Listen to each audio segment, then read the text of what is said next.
Hello friends, welcome to Indian study पर आपका स्वागत है। दोस्तों, आज की इस वीडियो में हम आप लोगों के लिए जीके के 37 क्वेश्चंस लेकर के आए हैं, जैसा कि आपके एग्जाम्स यूपी जेल वाटर में पूछा जाना है।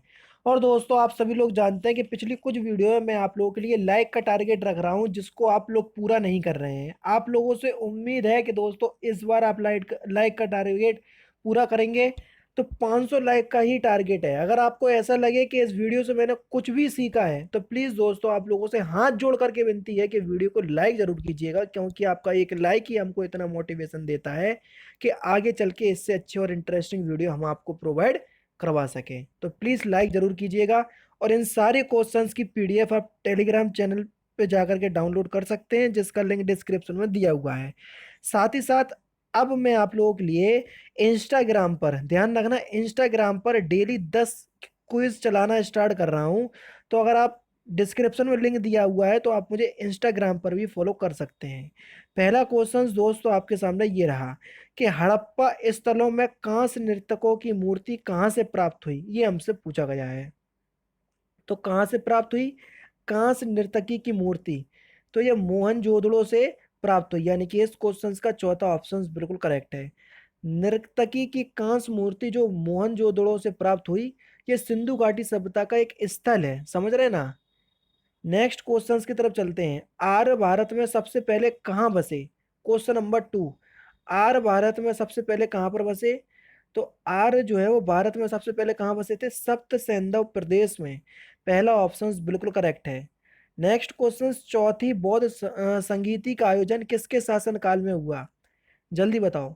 चौथी बौद्ध संगीति संगीति का जो कार्यक्रम है वो किसके शासन काल में हुआ? सही आंसर हो जाएगा आपका कनिष्क। पहला ऑप्शन आपका बिल्कुल करेक्ट है। प्रथम बौद्ध संगीति अजातशत्रु के काल में, दूसरी हुई थी कालाशोक के काल में, तीसरी हुई थी अशोक, और चौथी हुई थी कनिष्क के शासन काल में। तो इस सारी चीजें आपको पता होना चाहिए। 1857 के विद्रोह के समय भारत का गवर्नर जनरल कौन था? तो 1857 के विद्रोह के समय भारत का गवर्नर जनरल कौन था? Lord Canning. दूसरा ऑप्शन बिल्कुल करेक्ट है, मैंने आपको बताया था। ये इंपॉर्टेंट क्वेश्चन है बहुत ही ज्यादा। नेक्स्ट क्वेश्चन, शाहनामा के रचनाकार कौन है? बहुत इंपॉर्टेंट क्वेश्चन। तो शाहनामा जो है वो किसकी रचना है? फिरदौसी की रचना है। दूसरा ऑप्शन बिल्कुल करेक्ट है। निम्नलिखित में से कौन सा हिंदुस्तानी संगीत शैली का हिस्सा नहीं है? Question number 6। क्वेश्चन नंबर 6 का सही आंसर क्या हो जाएगा? तराना। तराना जो है ये हिंदुस्तानी संगीत शैली का हिस्सा नहीं है। तीसरा ऑप्शन आपका बिल्कुल करेक्ट हो जाएगा। पृथ्वी के सबसे निकट ग्रह कौन सा है? ये हमसे पूछा गया है, तो आराम से बता सकते हैं कि पृथ्वी की जुड़वा बहन भी उसे बोलते हैं। बिल्कुल पृथ्वी के आकार रंग रूप में बिल्कुल लगभग सेम ही है। कौन सा ग्रह है? तो उस ग्रह का नाम है शुक्र। दूसरा ऑप्शन बिल्कुल करेक्ट है। नेक्स्ट क्वेश्चंस की तरफ चलते हैं। खनिज तेल एवं कोयला किन चट्टानों में पाया जाता है? Important question, question number 8। तो किन चट्टानों में पाया जाता है? सही आंसर हो जाएगा आपका अवसादी चट्टान। पहला ऑप्शन करेक्ट। दिन और रात कहाँ बराबर होते हैं? Question number 9। जल्दी बताइए, दिन और रात कहाँ पर बराबर में होते हैं? Question number 9। तो सही आंसर क्या हो जाएगा? विषुवत रेखा पर, यानी कि इस क्वेश्चन का तीसरा ऑप्शन बिल्कुल करेक्ट होगा।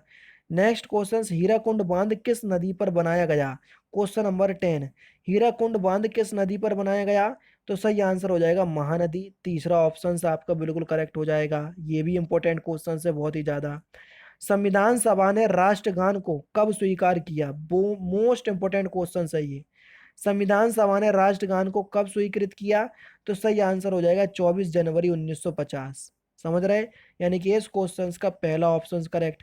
नेक्स्ट क्वेश्चन, यदि प्रधानमंत्री या कोई अन्य मंत्री सदन का सदस्य नहीं है, तो उसे पद पर बने रहने के लिए कितने दिनों के अंदर संसद का सदस्य बनना आवश्यक है? Question number 12।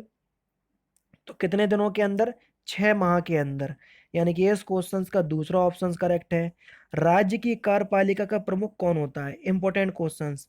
तो राज्य की कार्यपालिका का प्रमुख होता है राज्यपाल। दूसरा ऑप्शन बिल्कुल करेक्ट हो जाएगा बच्चों।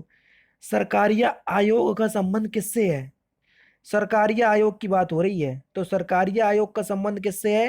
केंद्र व राज्य संबंधों से। पहला ऑप्शन आपका बिल्कुल करेक्ट हो जाएगा, और ये क्वेश्चंस बहुत ज्यादा इंपॉर्टेंट है। दूसरी पंचवर्षीय योजना में किस क्षेत्र के विकास पर सर्वाधिक बल दिया गया? द्वितीय यानी कि दूसरी पंचवर्षीय योजना की बात हो रही है, तो किस क्षेत्र में सबसे ज्यादा बल दिया गया?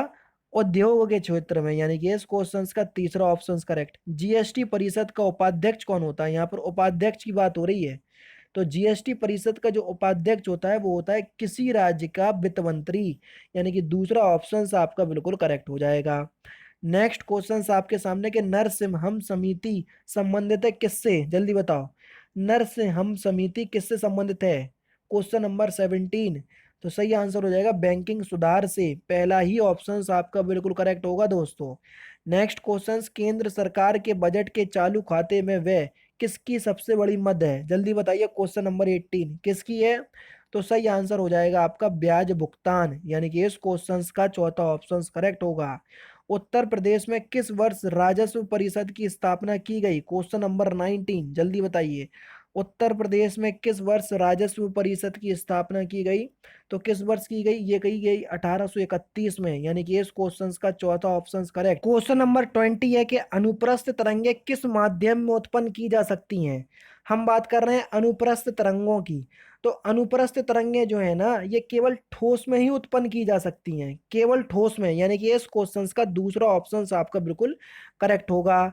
नेक्स्ट क्वेश्चन के सूर्य से पृथ्वी पर ऊष्मा का संचरण किस विधि के द्वारा होता है? बहुत इंपॉर्टेंट क्वेश्चन है, किस विधि के द्वारा होता है? सही आंसर हो जाएगा विकिरण के द्वारा, तीसरा ऑप्शन आपका बिल्कुल करेक्ट है।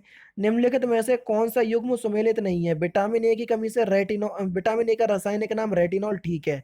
सी का एस्कॉर्बिक एसिड, ये भी बिल्कुल ठीक है। बी का थायमिन, ये भी बिल्कुल ठीक है। विटामिन के का टेकोफेरोल, ये गलत है। विटामिन के का होता है फ्लोक्यूनोल, क्या होता है? फ्लोक्यूनोल, यानी कि इस क्वेश्चन का चौथा ऑप्शन आपका बिल्कुल करेक्ट हो जाएगा, ये गलत सुमेलित है। Next question, long walk to freedom निम्नलिखित में से किसकी कृति है? Question number 23।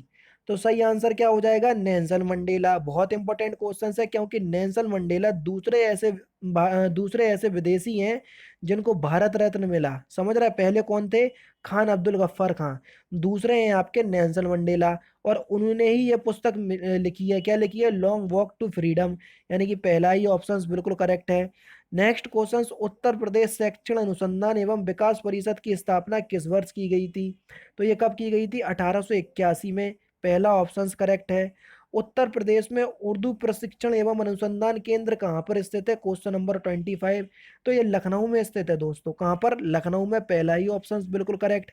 नेक्स्ट क्वेश्चन के उत्तर प्रदेश में लोकगीतों की काफी प्राचीन परंपरा रही है, बताइए ढोला लोकगीत निम्नलिखित में से कहाँ प्रचलित है? ढोला की बात हो रही है। तो ये आगरा और मेरठ में प्रचलित है, पहला ही ऑप्शन बिल्कुल करेक्ट होगा। नेक्स्ट क्वेश्चन, हिंदू मुस्लिम एकता का प्रतीक सुलह कुल उत्सव उत्तर प्रदेश में किस शहर में मनाया जाता है? बहुत इंपॉर्टेंट क्वेश्चंस, और ये क्वेश्चंस आपके एग्जाम में पूछा भी जा चुका है। तो सुलह कुल उत्सव जो है ये आगरा में मनाया जाता है, जो हिंदू मुस्लिम एकता का प्रतीक है। बहुत इंपॉर्टेंट क्वेश्चंस है, यूपी पुलिस कांस्टेबल में पूछा भी जा चुका है। उत्तर प्रदेश के किस आर्थिक क्षेत्र का जनघनत्व सर्वाधिक है? क्वेश्चन नंबर 28, किस क्षेत्र का? तो ये पूर्वी क्षेत्र का है, पहला ही ऑप्शन आपका बिल्कुल करेक्ट हो जाएगा। उत्तर प्रदेश की स्वधार योजना संबंधित है किससे? Important question 29। तो स्वधार योजना किससे संबंधित है?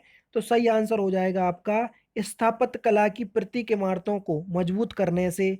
नेक्स्ट क्वेश्चन आपके सामने कि पुलिस व्यवस्था का क्या कर्तव्य है? क्वेश्चन नंबर 30, पुलिस व्यवस्था का क्या कर्तव्य है? अपराधी को पकड़ना बिल्कुल है, अपराधियों को सजा दिलाना ये भी है, व्यक्तियों को न्याय दिलाना ये भी है, यानी कि चौथा ऑप्शन करेक्ट हो जाएगा। उपरोक्त तीनों सही है। समाज में पुलिस की छवि किस प्रकार की है? तो समाज में जो पुलिस की छवि है ना, ये निरंकुश है, दूसरा ऑप्शन बिल्कुल करेक्ट है। कौन सा? दूसरा ऑप्शन। नेक्स्ट क्वेश्चन, कौन सा जैवीय कारक मरुस्थलों में कम वनस्पति के उत्पादन के लिए उत्तरदायी है? क्वेश्चन नंबर 32, कौन सा जैवीय कारक? तो सही आंसर हो जाएगा जंतुओं तथा बकरियों द्वारा चरना, यानी कि इस क्वेश्चन का पहला ऑप्शन आपका बिल्कुल करेक्ट हो जाएगा। नेक्स्ट क्वेश्चंस की तरफ चलते हैं कि इकोलॉजी यानी कि पारिस्थितिकी शब्द का सर्वप्रथम प्रयोग किसने किया था? इंपॉर्टेंट क्वेश्चंस, जल्दी बताइए, इकोलॉजी शब्द का प्रयोग सर्वप्रथम किसने किया था? तो इकोलॉजी शब्द का प्रयोग किया था हैकल ने। जी हाँ दोस्तों, इकोलॉजी यानी कि पारिस्थितिकी शब्द का प्रयोग सर्वप्रथम अर्नेस्ट हैकल द्वारा प्रयुक्त किया गया था, जबकि इकोसिस्टम वो एक अलग शब्द है, उसका जो प्रयोग किया था वो टॉन्सले ने किया था। तो दोनों को आप कंफ्यूज नहीं हुईएगा। मलेशिया की राजधानी क्या है? बहुत इंपॉर्टेंट क्वेश्चंस, जल्दी बताओ, मलेशिया की राजधानी क्या हो जाएगी? कुआलालंपुर ये मलेशिया की राजधानी है। लेबनान की मुद्रा क्या है? क्वेश्चन नंबर 36, जल्दी बताओ। लेबनान की मुद्रा, तो 36 का सही आंसर क्या हो जाएगा? पाउंड। पाउंड जो है ये लेबनान की मुद्रा हो जाएगी, यानी कि दूसरा ऑप्शन बिल्कुल करेक्ट। और लास्ट क्वेश्चन के विश्व जल दिवस कब मनाया जाता है? तो इस क्वेश्चन का आंसर आप लोग कमेंट बॉक्स में देंगे खुद ही, समझ रहे हैं? क्योंकि बहुत इंपॉर्टेंट क्वेश्चन है और मोस्टली जो कंपटीशन की तैयारी कर रहा है उस हर एक बच्चे को पता होना चाहिए कि विश्व जल दिवस कब मनाया जाता है। तो दोस्तों इसलिए मुझे उम्मीद है कि आप लोग इस क्वेश्चन का आंसर बिल्कुल सही देंगे।